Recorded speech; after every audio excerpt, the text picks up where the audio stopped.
पुणे आणि पिंपरी चिंचवड परिसरात विषारी दारू प्यायल्याने अनेक नागरिकांचा जो आहे तो दुर्दैवी असा अंत झाला आहे। सोबतच जर आपण पाहिलं तर गेल्या 48 तासात ही घटना घडली आणि तेव्हापासून आतापर्यंत सातत्याने जो आकडा आहे तो वाढत जात असल्याचं आपल्याला पाहायला मिळतंय।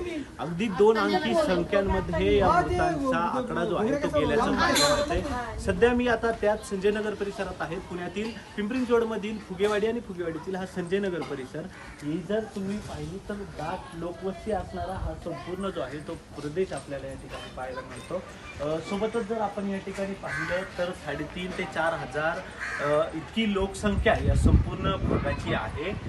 सोबतच या संबंधात बोलण्यासाठी आपल्यासोबत येथील काही स्थानिक नागरिक आहेत जे अनेक वर्षापासून या ठिकाणी राहतात, निवासित आहेत।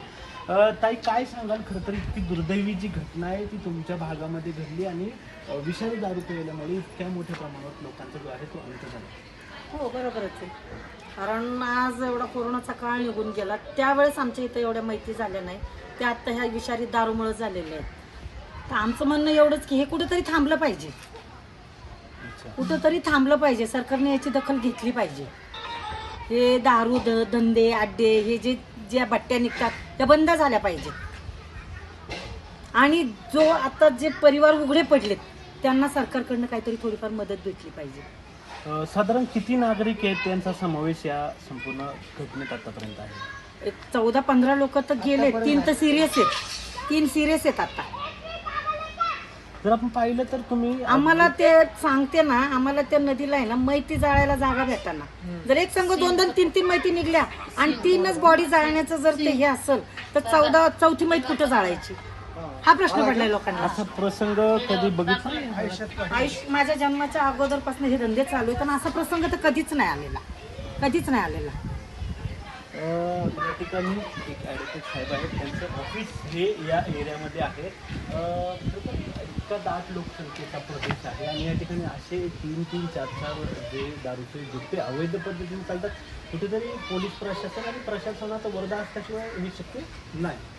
पोलीस प्रशासनाचा पूर्ण वर्ग असतो त्यांच्यावरती आहे। पोलिसांना यापूर्वी या भागातल्या लोकांनी मोठ्या प्रमाणामध्ये तक्रारी देखील केलेल्या होत्या आणि त्या संदर्भामध्ये त्यांच्यावरती कारवाई करायचं देखील सांगितलेलं होतं, परंतु इथल्या पोलिसांनी त्यांच्यावरती कारवाई करण्याचं टाळून उलट त्यांच्याकडून हप्ते घेऊन त्या धंद्यांना अभय दिलेलं आहे। त्याच्यामध्ये त्यांनी घेतले का नाही हप्ते हा विषय महत्त्वाचा नाही आहे, ते हप्ते घेतल्याशिवाय धंदे चालू शकत नाही वस्तुस्थिती आहे। त्याच्यामुळे या ठिकाणी मोठ्या प्रमाणामध्ये ते धंदे चाललेले आहेत। इथं पाठीमागच्या बाजूला आनंद कृष्णाश्रममध्ये दारूची भट्टी आहे, त्या ठिकाणी दारूची भट्टी सकाळ संध्याकाळ दारू काढल्या जाते।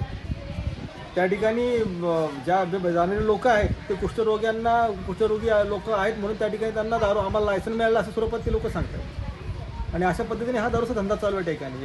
एवढंच नाही तर त्या कुष्ठरोग्यांच्या संदर्भामध्ये महानगरपालिकेने त्यांना 3,000 रुपयाचं अनुदान दर महिन्याला सुरू केलेलं आहे। एवढं असताना पण ती दारूची भट्टी चालू आहे। दुसरी महत्त्वाची गोष्ट त्या ठिकाणी त्यांचं गिरणी आहे, त्या ठिकाणी त्यांचं शासन मान्य जे स्वस्त धान्य दुकान आहे, या सगळ्या व्यवसाय असून देखील दारूचे धंदे करतात त्या ठिकाणी। ताई, काय सांगाल या ठिकाणी किती वर्षापासून इथे राहतात?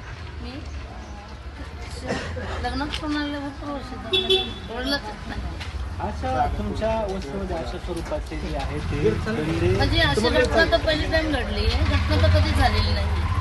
ही कोरोनाच्या काळामध्ये तरी एवढी तर नव्हती झाली, एवढं कोविड चालू होतं तरी, पण हे कोविड नसताना 15-16 जण एक्सपोर्ट व्हायचे म्हटलं ते एक धक्कादायक बात हे ना, धक्कादायकाचं चार्जेस झालं तर आम्ही की असं कधी घडलंच नाही।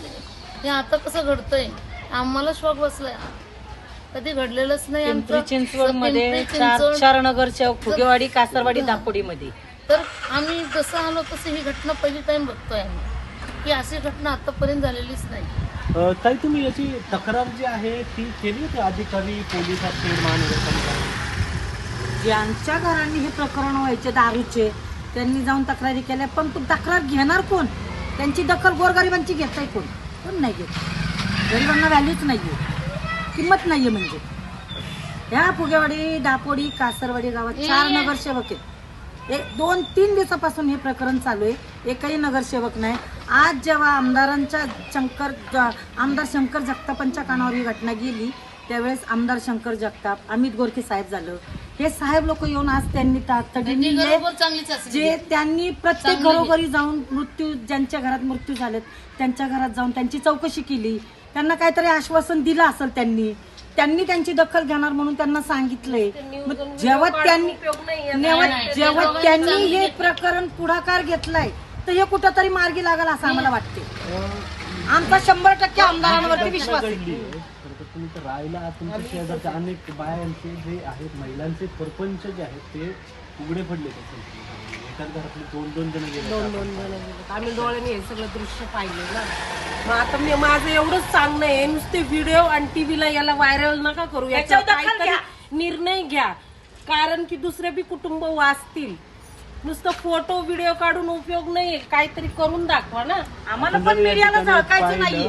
तर ह्या महिला पुन्हा एकदा खरं तर अनेकांचे प्रपंच जे आहेत ते उद्ध्वस्त झालेल्या घटनेमुळे आणि सगळ्या गोष्टी ज्या आहेत त्या सातत्याने सुरू आहेत आज स्वरूपाच्या. खरं तर बाईच असते की घराला दिसायला हा. तर मग आता तुम्ही काय पावलं उचलणार एक महिला म्हणून? सगळ्या महिला आहेत तिथं, सगळ्या महिला या ठिकाणी आहे. ज्या गावांमध्ये आज स्वरूपाच्या घटना घडतात त्या ठिकाणी महिला काठी आणि आता दगडगोटे घेऊन दुकानावर चालू करतात आणि ह्या असे अवैध धंदे बंद पडतात. महिला म्हणून तुम्ही नेमकं काय करणार? आमदारांनी जो शब्द दिलाय की आता इथून पुढं हे दारूधंदे अवैध दारूधंदे हे बंद होणार आहे आणि हे जे मृत्यू पावलेले आहेत त्यांच्या कुटुंबियांना मी काहीतरी मिळवून देणार. आमचा आमदारांवर विश्वास आहे आणि मग आमदारांनी हे करणार हे आम्हाला माहिती आहे. त्यामुळे अजून तर आम्ही काही निर्णय घेतलेला नाही.